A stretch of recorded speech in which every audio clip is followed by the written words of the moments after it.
Hello everyone, I am थिमालिनी और आज हम करेंगे क्लास 10th का chapter number 3 pair of linear equations in two variables exercise 3.3। तो पहले उसकी आगे की इंट्रोडक्शन देखते हैं। Finding solution for consistent pair of linear equations. अब इसमें कंसिस्टेंट का मतलब हमने 3 तरह की लीनियर इक्वेशंस पढ़ी थी।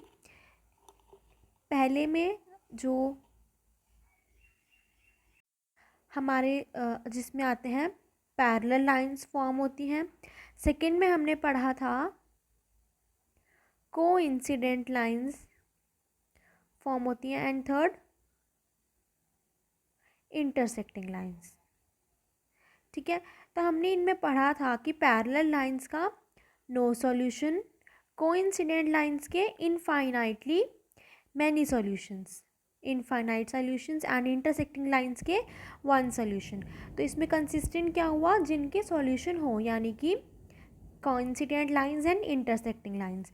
तो अब इनके हमें पता चल गया कि कोइंसिडेंट लाइंस के इनफाइनाइट सॉल्यूशंस हैं एंड इंटरसेक्टिंग लाइंस का ओनली वन सॉल्यूशन है। तो अब हमें इनके सॉल्यूशंस फाइंड आउट करने हैं। Consistent pair of linear equations के सॉल्यूशन फाइंड आउट करने के लिए हमने सबसे पहले जो किया था ग्राफिकल मेथड। ठीक है, अब हम करेंगे एल्जेब्रिकल मेथड। 3 मेथड्स हैं, substitution method, elimination method and cross multiplication method. तो इस एक्सरसाइज में हम सब्स्टिट्यूशन मेथड डिस्कस करेंगे। तो substitution method of finding solutions of pair of linear equations कैसे करेंगे, मतलब सब्स्टिट्यूशन मेथड से। जैसे ये हमें 2 लीनियर इक्वेशंस गिवन है, y minus 2x is equal to 1 and x plus 2y is equal to 12। तो इसमें हम क्या करेंगे, जैसे हमने फर्स्ट इक्वेशन ले ली दिस वन, तो हमने y को लेफ्ट हैंड साइड पे ही रहने दिया और बाकी सब कुछ हम इक्वल टू के दूसरी तरफ ले गए। तो ये बन गया 1 प्लस 2x या फिर 2x प्लस 1 एक ही चीज़ है। तो अब हम क्या करेंगे, y की हमारे पास वैल्यू आ गई 2x प्लस 1। इस वैल्यू को हम सेकेंड इक्वेशन में y की जगह पुट करेंगे। ठीक है, तो वहाँ से हमारा y का वेरिएबल ख़त्म हो जाएगा, उसकी जगह क्या आ जाएगा x। तो अब x और x, एक लीनियर इक्वेशन में 2 वेरिएबल्स हैं, दोनों सेम हैं x, उसका हम सोल्यूशन निकालेंगे। x की वैल्यू हमारी निकल जाएगी, तो x की वैल्यू हमारे पास आ गई 2।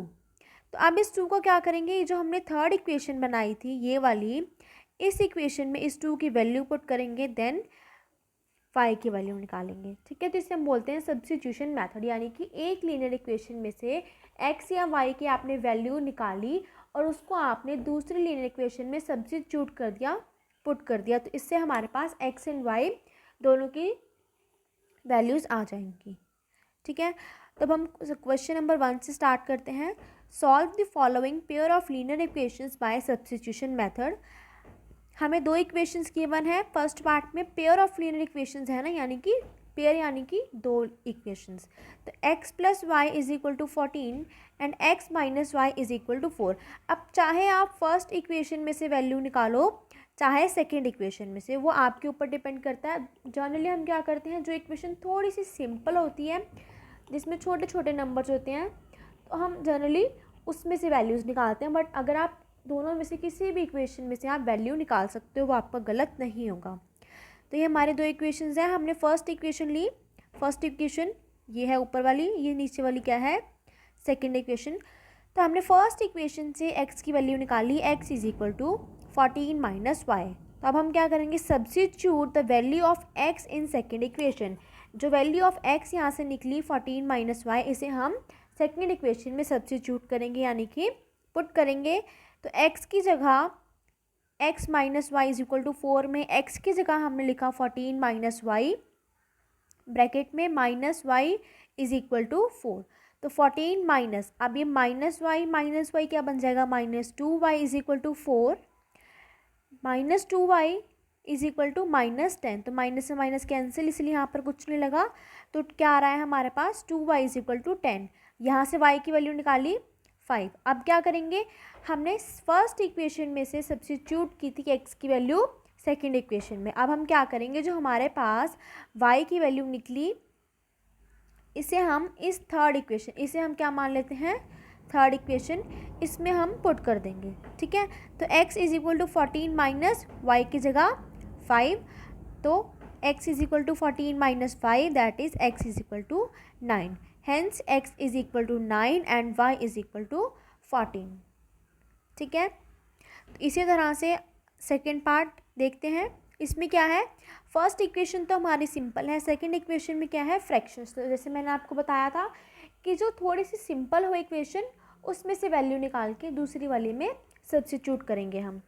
इसमें हम फर्स्ट वाली इक्वेशन को लेंगे, वहाँ से हमने x की वैल्यू निकाली 3 + t। Now we will substitute this value in the second equation. तो हम क्या करेंगे, जहाँ जहाँ s है, यहाँ पर s इस इक्वेशन में एक जगह पर है s/3, तो s की जगह हम ये सारा 3 + t पुट करेंगे, 3 + t/3, ये इस तरह से बन जाएगा, प्लस t + 2 इसी तरह रहेगा इज इक्वल टू 6। क्या करेंगे अब हम 3 और 2 का एलसीएम लेंगे, ठीक है। तो ये बन जाएगा 6 एलसीएम लिया, 6 + 2t + 3t। अब टी वाली टर्म्स कॉमन है, इन्हें हम प्लस कर सकते हैं। तो 6 + 5t इज इक्वल टू 36। अब यहाँ 36 कैसे हुआ, ये था इज इक्वल टू 6, ये वाला 6 और ये वाला 6 इधर जाके क्या हो जाएंगे, मल्टीप्लाई, ठीक है। तो 6 + 5t इज इक्वल टू 36, ये 6 हम माइनस करेंगे, तो 5t इज इक्वल टू 30। तो यहाँ से हमारे पास t की वैल्यू आ जाती है 6। Now we will substitute the value of t in equation 1, जिसे हमने, ये इक्वेशन 1 हमने माना था, जो हमने इक्वेशंस गिवन थी उसमें से निकाली थी। तो यहाँ से हमारे पास x की वैल्यू आ जाती है 3 + t, यानी कि 3 + 6 that is 9। Therefore s is equal to 9 and t is equal to 6, ठीक है। तो थर्ड क्वेश्चन है, ये बिल्कुल सिंपल है, आप खुद से ट्राई करेंगे। तो मैं आपको इसका फोर्थ क्वेश्चन करवाती हूँ, जो कि क्या है, थोड़ा पॉइंट्स में है। तो इसका मतलब ये नहीं कि मुश्किल है, काफ़ी सिंपल है ये भी। इसमें भी हमें दो इक्वेशंस गिवन है। हमने फर्स्ट वाली इक्वेशन से x की वैल्यू निकाल ली इस तरह से, 0.2x + 0.3y is equal to 1.3। तो 0.2x रखेंगे हम इस साइड पे, ये बन जाएगा 1.3 - 0.3y। बट हमें क्या चाहिए, हमें चाहिए ओनली x, हमें 0.2 नहीं चाहिए इधर। तो x is equal to 1.3 - 0.3y divided by 0.2, because 0.2 and x क्या हो रहे हैं, मल्टीप्लाई। तो इक्वल टू के दूसरी तरफ जाकर ये क्या हो जाएगा, 0.2 डिवाइड। तो ये हमारे पास x की वैल्यू आई। अब ये हमने सेकेंड इक्वेशन जो हमें ये गिवन है, इसमें हम पुट करेंगे, क्योंकि ये हमने वैल्यू कहाँ से निकाली है, फर्स्ट इक्वेशन से। तो जो फर्स्ट इक्वेशन से हम वैल्यू निकालेंगे, उसको हम सेकेंड इक्वेशन में सब्स्टिट्यूट करेंगे। तो जब हम यहाँ पर सेकेंड इक्वेशन में इस वैल्यू को सब्स्टिट्यूट करते हैं, तो हमारे पास क्या बन जाएगा, 0.4 x की जगह हमने ये सारी वैल्यू पुट कर दी, plus 0.5y is equal to 2.3। अब ये इस तरह बन गया, 0.4 ब्रैकेट में है 1.3 - 0.3y upon 0.2 + 0.5y is equal to 2.3। तो हम क्या करेंगे, हम डायरेक्टली 0.4 और 0.2 की कटिंग करेंगे, बन जाएगा 2। अब 2 को 1.3 एंड -0.3y से मल्टीप्लाई करेंगे, ये बन जाएगा 2.6 - 0.6y + 0.5y is equal to 2.3। तो -0.6y एंड प्लस 0.5y को हम माइनस करेंगे, ये बन जाएगा -0.1y। और यहाँ पर क्या है, 2.6। नाउ 2.6 को हम 2.3 से माइनस करेंगे, ये बन जाएगा -0.3, और माइनस इक्वल टू की दूसरी तरफ क्या है, -0.1y। माइनस से minus cancel, 0.1y is equal to 0.3, तो y इज इक्वल टू 3 यहाँ से हमारे पास आ गया। Now we will substitute the value of y in equation 1, जो हमने निकाली थी दोनों इक्वेशन से। तो वहाँ से हमारे पास x की वैल्यू आ जाती है 2, therefore x is equal to 2 and y is equal to 3। Next हम करेंगे फिफ्थ क्वेश्चन। ये है अंडर रूट वाला। तो क्या है इनमें देखो, अंडर रूट से हमने घबराना नहीं है क्योंकि ज़्यादा कुछ नहीं है इसमें। इसके आंसर्स क्या आएंगे, 0 0 आ जाएंगे। तो हम देखते हैं कैसे। तो ये हमारे पास दो इक्वेशंस थी, हमने फर्स्ट इक्वेशन ली, उसमें से हमने x की वैल्यू निकाली, ये आ गई। देन हमने इस x की वैल्यू को सेकेंड इक्वेशन में, इस वाली इक्वेशन में सब्स्टिट्यूट किया, तो ये बन गया √3। ब्रैकेट में ये सारी जो हमारी x की वैल्यू आई थी -√8 इज इक्वल टू 0। तो यहाँ से क्या बन जाएगा, ये -3 upon √2y -√8y upon 1 is equal to 0। LCM लेंगे √2y, ठीक है, यहाँ बनेगा -3, यहाँ बनेगा √16y। तो √16 क्या होता है, 4y इज इक्वल टू 0, ठीक है, यहाँ पर भी y आएगा।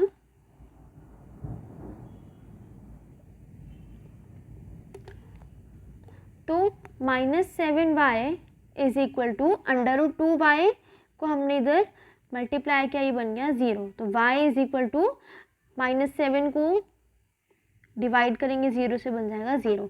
तो x की वैल्यू आ गई 0। अब आप देखिए, जब आप इसमें x की वैल्यू 0 पुट कर देंगे, √3 into 0 minus √8y is equal to 0, 0 minus √8y is equal to 0, ठीक है। तो यहाँ से अगर हम देखें तो y is equal to 0 upon √8, तो ये भी क्या बन जाएगा, 0। तो x एंड y दोनों की वैल्यूज़ क्या आ गई हमारे पास,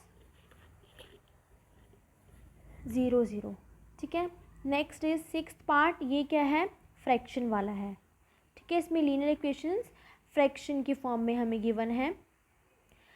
इसमें भी हम ले लेते हैं फर्स्ट इक्वेशन, सिंपल है थोड़ी, क्योंकि उसमें दूसरी तरफ क्या है, -2, और सेकंड इक्वेशन में इक्वल टू के दोनों तरफ क्या है, फ्रैक्शन है।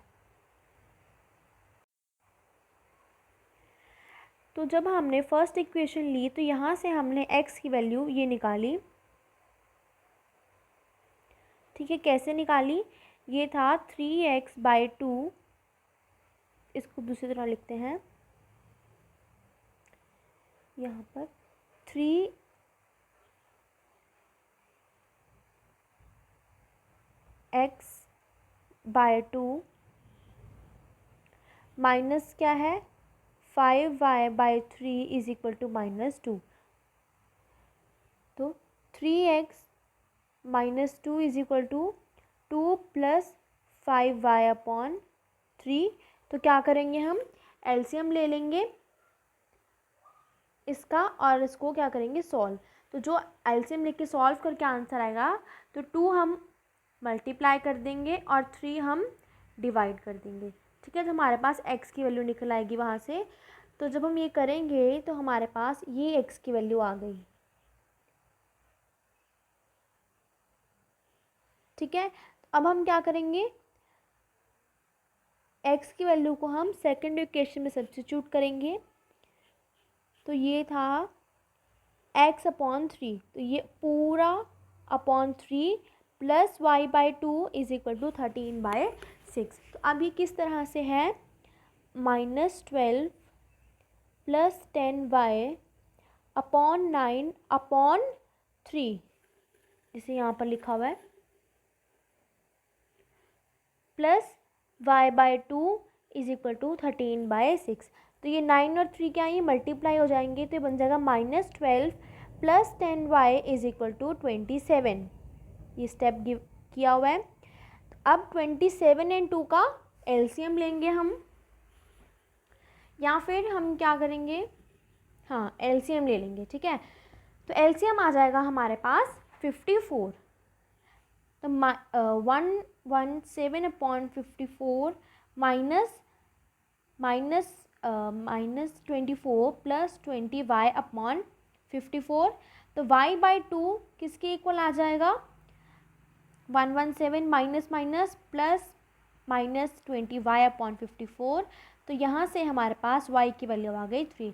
Now we will substitute the value of y in equation 1। Equation 1 कौन सी थी, ये वाली, 3x/2 माइनस 5 वाई था यहाँ पर 5y, तो इसकी जगह हमने पुट कर लिया 3। ठीक है, तो ये बन गया 15/3 इज इक्वल टू -2। तो 3x/2 क्या बन जाएगा,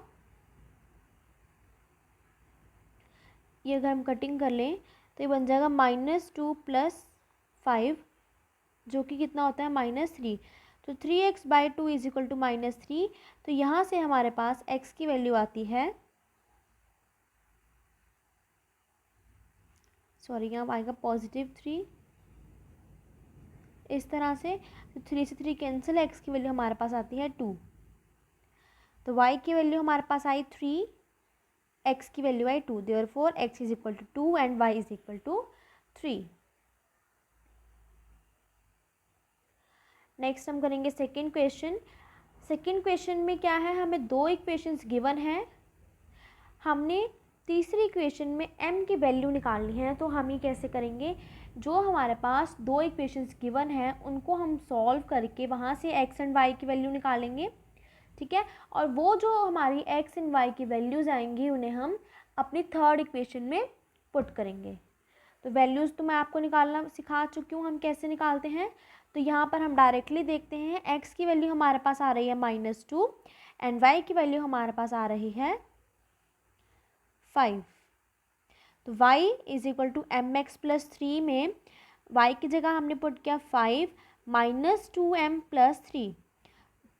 5 इज इक्वल टू -2m + 3। तो 5 - 3 is equal to -2m, 2 is equal to -2m। तो यहाँ से -1 आ जाएगा 1, सॉरी -m आ जाएगा 1, और m की वैल्यू कितनी आ जाएगी 1, सॉरी -1 है ना, ये माइनस था यहाँ पर वेरिएबल के साथ। तो वेरिएबल से जब हमने माइनस हटाना हो तो हम क्या करते हैं, उसको कांस्टेंट टर्म के साथ लगा देंगे। Therefore the value of m is -1। Next है क्वेश्चन नंबर 3। क्वेश्चन नंबर 3 में क्या है, हमें इक्वेशंस नहीं गिवन, हमें स्टेटमेंट गिवन है और हमने इक्वेशंस खुद बनानी है और फिर सॉल्यूशंस फाइंड करने हैं। तो मैं आपको इक्वेशंस बना के बताऊंगी कैसे बनाएंगे, बाकी जो सॉल्यूशंस हैं वो आप खुद से फाइंड आउट करेंगे, इससे आपकी प्रैक्टिस होगी। तो फर्स्ट हम देखते हैं statement, the difference between 2 numbers is 26 and the one number is 3 times the other, find them. तो हमने क्या निकालना है, दोनों नंबर्स। ठीक है, 2 नंबर्स हम सपोज कर लेंगे, let the 2 numbers be x and y respectively such that y is greater than 6। तो अगर हमने y को ग्रेटर माना है 6 से, x से सॉरी, तो हम क्या लिखेंगे, the difference between 2 numbers is 26। तो y बड़ा है तो y हम लिखेंगे आगे, तो y - x is equal to 26। अगर हम यहाँ पर इस तरह से लिखते कि x is greater than y, तो इक्वेशन कैसे फॉर्म होती, x - y is equal to 26। ठीक है, तो हमने क्वेश्चन में लिया है y is greater then x, तो y को हम आगे रखेंगे, क्योंकि जब हम माइनस करते हैं तो हम बड़े नंबर को आगे रखते हैं ना, ये तो कॉमन चीज़ें हैं। तो y is equal to 2x। और सेकेंड इक्वेशन में सेकेंड लाइन में क्या गिवन है कि one number is 3 times the other. तो बड़ा नंबर क्या है, y, तो y is equal to x, नहीं y इज़ 3 टाइम्स, यानी कि y is equal to 3x। ठीक है, तो ये हमारी 2 इक्वेशंस फॉर्म हुई। यहाँ से अब हम क्या करेंगे, सब्स्टिट्यूशन मेथड से हम दोनों नंबर्स निकाल लेंगे, वो आप खुद से ट्राई करेंगे। मैं आपको आंसर यहाँ गिवन है, आप यहाँ से देख सकते हैं। अगर आपको फिर भी कोई डाउट हो तो आप मुझसे कमेंट करके पूछ सकते हैं। तो यहाँ से x हमारे पास आ रहा है 13 एंड y हमारे पास आ रहा है 39, यानी कि 2 नंबर्स आर 13 एंड 39। और अगर आपको आपका आंसर चेक करना हो तो आप कैसे करेंगे, आपको बोला गया है कि दोनों का डिफरेंस आ रहा है 26, तो आप 39 - 13 करके देखिए 26 आएगा। और दूसरी चीज़ हमें बोली गई है कि one number is 3 times the other, यानी कि 39 is 3 times the 13। 39 is equal to 39, यानी कि ये जो वैल्यूज़ आई हैं ये हमारी इक्वेशन को सेटिस्फाई कर रही हैं। इट मीन्स कि ये दोनों हमारी वैल्यूज़ सही आई हैं। तो 2 नंबर्स आर 13 एंड 39। नेक्स्ट हम करते हैं second question. The larger of to supplementary angles exceeds the smaller by 18 degrees, find them. तो सबसे पहली चीज़ आती है कि सप्लीमेंट्री एंगल्स क्या होते हैं, ऐसे एंगल्स, ऐसे दो एंगल्स, एक एंगल नहीं, ऐसे दो एंगल्स जिनका सम 180 डिग्री के इक्वल हो, उन्हें हम बोलते हैं सप्लीमेंट्री एंगल। ये हम प्रीवियस क्लासेस में पढ़कर आए हैं। और कॉम्प्लीमेंट्री एंगल्स वो इसमें क्वेश्चन में नहीं है, but for your knowledge complementary angles क्या होते हैं, ऐसे दो एंगल्स जिनका सम इक्वल टू 90 हो, ये होते हैं कॉम्प्लीमेंट्री एंगल्स। एंड सप्लीमेंट्री जिन दो एंगल्स का सम इक्वल टू 180 डिग्री हो। ठीक है, तब हम क्वेश्चन पे आते हैं। The larger of to supplementary angles exceeds the smaller by 18, यानी कि उन दोनों का डिफरेंस क्या है, 18। तो एक एंगल हमने ले लिया, लार्जर एंगल को हम सपोज कर रहे हैं x एंड स्मॉलर एंगल को हम सपोज कर रहे हैं y।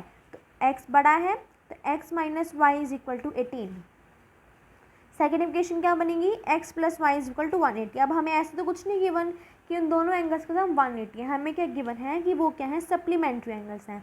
तो यहाँ से हमने कॉमन सेंस लगानी है, सप्लीमेंट्री एंगल्स हैं यानी कि उन दोनों का सम 180 होगा। तो हमारे पास ये दो इक्वेशंस फॉर्म हुई। अब हम यहाँ सब्स्टिट्यूशन मेथड लगाकर x एंड y की वैल्यूज़ निकालेंगे। तो y की वैल्यू हमारे पास आ रही है 81, x की वैल्यू आ रही है 99। अब हम इन्हें इन इक्वेशंस में पुट करके हम चेक करेंगे कि क्या हमारी x एंड y की वैल्यू सही आई है या फिर नहीं। तो x plus y is equal to 18, sorry 180। तो 99 प्लस 81, देखो क्या 180 की इक्वल आ रहा है, यस। सेकंड है x minus y is equal to 18, यानी कि 99 माइनस 81, चेक करो क्या 18 के इक्वल आएगा या नहीं, तो ये भी आएगा। इट मीन्स कि x एंड y की वैल्यूज़ हमारी एकदम सही निकली हैं। Hence the larger angle x is 99 degree and the smaller angle y is 81 degree. अब हम चलते हैं थर्ड पार्ट पे। The coach of a cricket team buys 3 bats and 6 balls for rupees 3800. Later she buys 3 bats and 5 balls for rupees 1750. Find the cost of each bat and ball. So let us suppose that cost of one bat is x and cost of one ball is y. पहले कितनी balls bats खरीदे, 7 bats यानी कि 7x plus 6 balls यानी कि 6y is equal to 3800।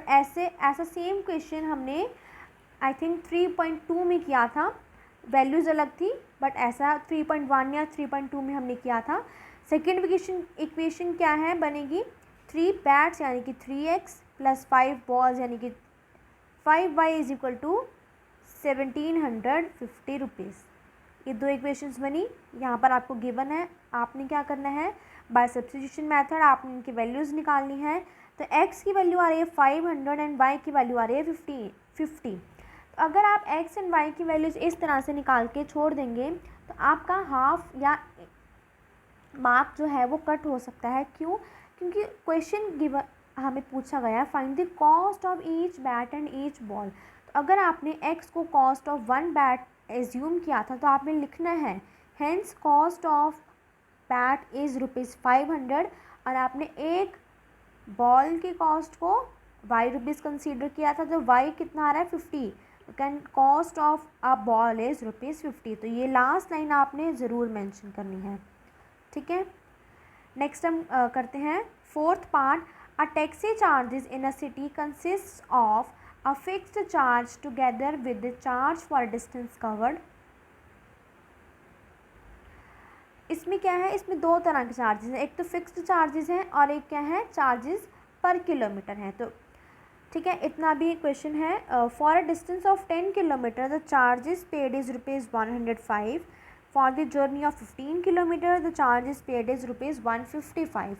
What are the fixed charges and charge per kilometre. तो यहाँ से हमें क्लियर हो रहा है कि fixed charges and charge per kilometre दो चीज़ें हैं इसमें। How much does a person have to pay for traveling a distance of 25 kilometer?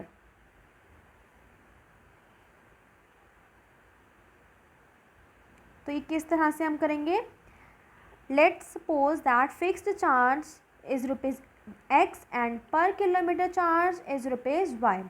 तो फिक्स्ड चार्ज हमें नहीं गिवन, मतलब वो तो फिक्स्ड जो है वो तो लगने ही लगने हैं ना, उसमें हमें 10 किलोमीटर 15 किलोमीटर ये जो है ये क्या है, चार्जेस पर किलोमीटर। तो फिक्स्ड चार्ज तो दोनों इक्वेशंस में एक्स एक्स आएगा ही आएगा। तो अब चार्जेस पर किलोमीटर पहले में है 10 किलोमीटर, यानी कि 10y इज इक्वल टू कितना लगता है 105। सेकेंड में 15 किलोमीटर है, यानी कि 15y इज इक्वल टू 155। तो ये हमारे पास दो इक्वेशंस बनी। बाय सब्स्टिट्यूशन मेथड हम इन्हें फाइंड आउट करेंगे और यहाँ से हमारे पास y की वैल्यू आई 10, x की value I 5, fixed charges is ₹5 and charges पर किलोमीटर इज ₹10। अब हमें सिर्फ x एंड y की वैल्यूज़ नहीं पूछी थी, हमसे क्या पूछा गया था कि 25 किलोमीटर के डिस्टेंस को कवर करने में कितने पैसे लगते हैं। तो इसमें फ़िक्स्ड कॉस्ट तो हमने इंक्लूड करनी ही करनी है, साथ में पर किलोमीटर कितने हैं 25 किलोमीटर, यानी कि x + 25y। तो x और y की हमने वैल्यूज़ निकाली। x की वैल्यू है x + 25y, x की वैल्यू है 5 + 25 की वैल्यू है 10, तो ये बन जाएगा 5 + 250 दैट इज़ 255। तो ₹255 इज़ योर आंसर। अब हम चलते हैं 5th क्वेश्चन पे। A fraction becomes 9/11 if 2 is added to both the numerator and denominator. If 3 is added to both the numerator and denominator, it becomes 5/6. Find the fraction. तो let us suppose that fraction है हमारी y/6। तो y/6 हमारी fraction है, ये बन जाती है 9/11 जब हम न्यूमरेटर और डिनोमिनेटर में 2 ऐड करते हैं। न्यूमरेटर ऊपर वाला नंबर, डिनोमिनेटर नीचे वाला, ये भी हम प्रीवियस क्लासेस में पढ़ के आए हैं। तो जब हम दोनों में 2 ऐड कर दें तो हमारी फ्रैक्शन बन जाती है 9/11। तो ये बनी हमारी फर्स्ट इक्वेशन।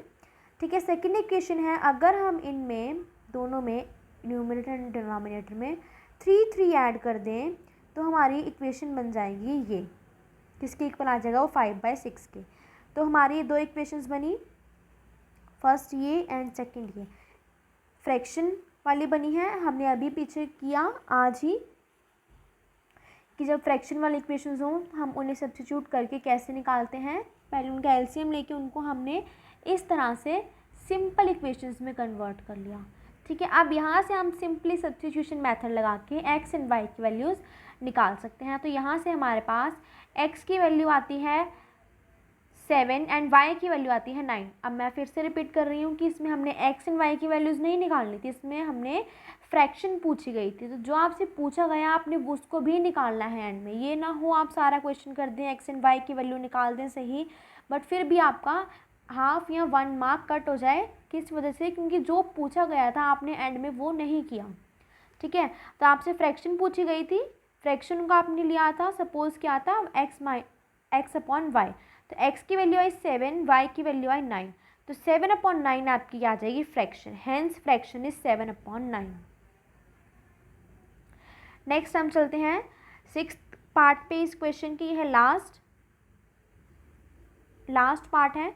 5 years हैंस का मतलब आगे यानी कि बाद में। The age of Jacob will be 3 times of his son 5 years ago मतलब कि पहले। Jacob's age was 7 times that of his son. What are their present ages?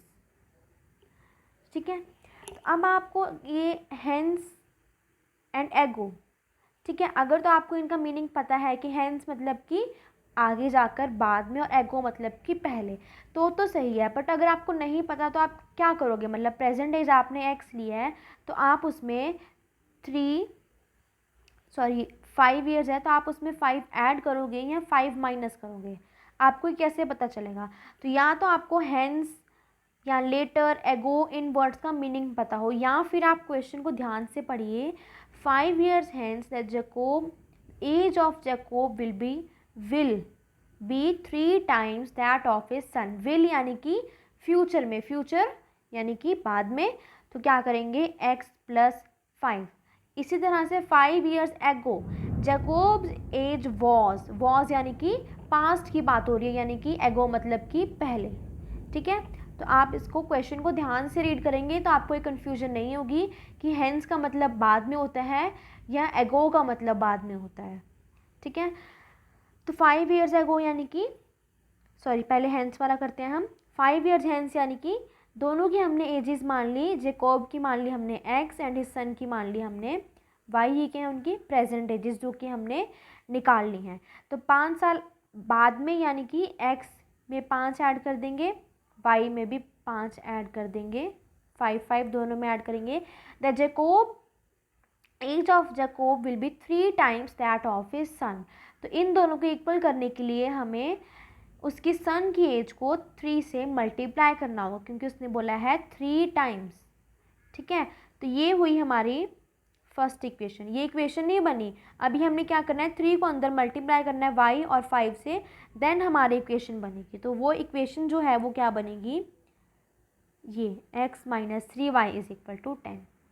ठीक है, अब सेकेंड सिचुएशन है 5 ईयर्स अगो यानी कि 5 साल पहले, x माइनस 5 y माइनस 5, दोनों को इक्वल करने के लिए क्या है गिवन, 7 टाइम्स थी, यानी कि सन की एज को अगर हम 7 गुना कर दें तो वो उसकी इक्वल आ जाएगी जैकोब की एज के। तो ये बन गई सेकेंड इक्वेशन। इसमें भी हम 7y माइनस 35 बन जाएगा, इसको पूरा सॉल्व करेंगे तो x minus 7y is equal to minus 30। ये हमारी दो इक्वेशंस फॉर्म हुई, सिंपल इक्वेशंस हैं। बाय सब्स्टिट्यूशन मेथड हम इन्हें सॉल्व करेंगे तो y की वैल्यू आई 10 और x की वैल्यू आई 40। ठीक है, तो हम लिखेंगे लास्ट में कि प्रेजेंट एज ऑफ जेकोब हमने माना था x है, x की वैल्यू क्या 40, present age of his son हमने सपोज किया था y, वो कितना है 10। तो हम लास्ट में लिख देंगे the present age of Jacob and his son is 40 years and 10 years respectively यानी कि पहले हमने क्या लिखा है जेकोब का नाम, फिर उसके सन का, यानी कि पहले वाली जो वैल्यू है वो जेकोब के लिए है, दूसरी वाली वैल्यू सन के लिए है। तो आप इसको अगर आपने ऐसे नहीं लिखना, आप सिंपली भी लिख सकते हैं कि present age of Jacob is 40 years and present age of his son is 10 years. ठीक है, तो यहाँ पर हमारी एक्सरसाइज 3.3 ख़त्म होती है। तो इस एक्सरसाइज में हमने क्या किया, सब्स्टिट्यूशन मेथड के ऊपर बेस्ड हमने क्वेश्चंस किए। तो हमने इतने सारे क्वेश्चंस किए, तो आई होप अब ये मेथड आपके दिमाग से नहीं निकलेगा। और इसमें अगर हमें इक्वेशंस गिवन हो हम उन्हें सब्स्टिट्यूट कर सकते हैं इजीली, बट इसमें थोड़ा सा जो मुश्किल काम होता है वो क्या होता है, अगर हमें स्टेटमेंट गिवन हो और हमें उसकी इक्वेशन खुद से बनानी हो। अगर आपकी इक्वेशन सही बन गई तो हमारा सब्स्टिट्यूशन मेथड से वैल्यूज़ तो हम निकाल ही लेंगे। तो मेन चीज़ क्या है, हमने स्टेटमेंट वाले क्वेश्चंस की इतनी प्रैक्टिस करनी है कि हमारी स्टेटमेंट जो पढ़ के हम उसकी इक्वेशन सही बना लें, गलत ना बनाएं। ठीक है, तो आज के लिए इतना ही। नेक्स्ट वीडियो में मिलेंगे एक्सरसाइज 3.4 के साथ, जिसमें हम सॉल्यूशंस निकालेंगे एलिमिनेशन मेथड के थ्रू। एलिमिनेशन यानी कि कुछ एलिमिनेट करके, यानी कि कुछ माइनस करके। ठीक है, वो हम नेक्स्ट वीडियो में डिस्कस करेंगे। तो आज के लिए इतना ही, थैंक यू।